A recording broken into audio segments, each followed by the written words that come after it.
It's the electoral test of Jeremy Corbyn's leadership of the Labour Party. So we send our Adam to see how the battle for Oldham is unfolding. Oldham was a boomtown in the Cotton era. Now, not so much.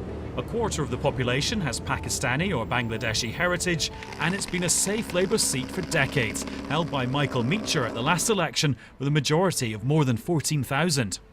Labour's candidate in this by-election is the leader of the local council, but he's having to answer a lot of questions about his leader because it's the party's first election with Jezza in charge.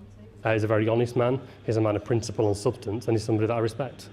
I mean, there's big stuff happening in the world at the moment. Absolutely. Syria, Paris, airstrikes, all that. Is that affecting this by-election? There's no doubt that people will raise that on the door. You know, it's on the news every night when people come home from work, and people will want to talk about it. And we have those conversations. And you know what I'm really pleased about is just how warm the reception is on the door. You know, it's quite upbeat, and the challenge for us is to make sure people actually turn out on the day. Afternoon. UKIP mention Jeremy Corbyn as often as they can. This is the third by-election in this area for their candidate John Bickley.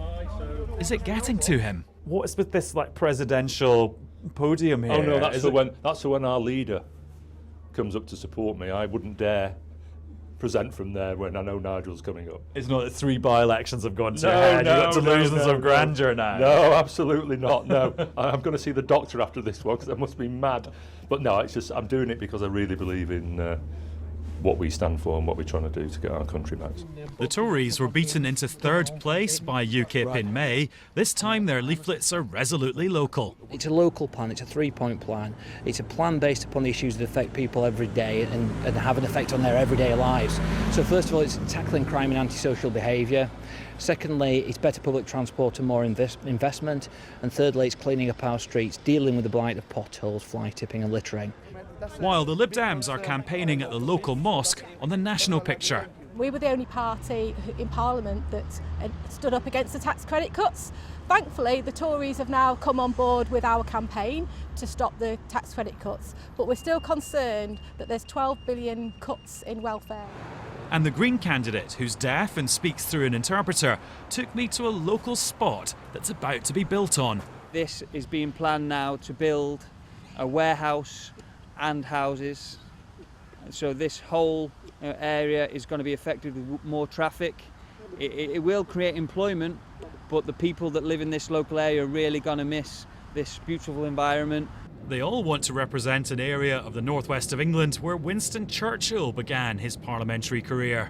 It's also claimed to be the place where fish and chips were invented. Don't believe me? There's even a blue plaque commemorating it here in the town centre, which gives me an idea for a Daily Politics by-election quiz.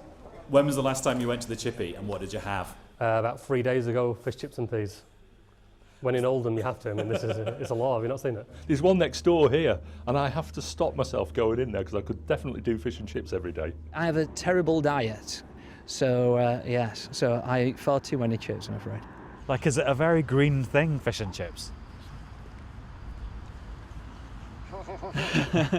I'm a dietitian by profession, but what we need is a mixed, balanced diet with lots of fruit and vegetables. And did you know that mushy peas would count as one of your 5 a day? If I'm honest, there's more appetite for fish and chips here than there is for the by-election. We'll find out who tastes victory in the early hours of Friday morning. You didn't frankly have the balls to put country before party.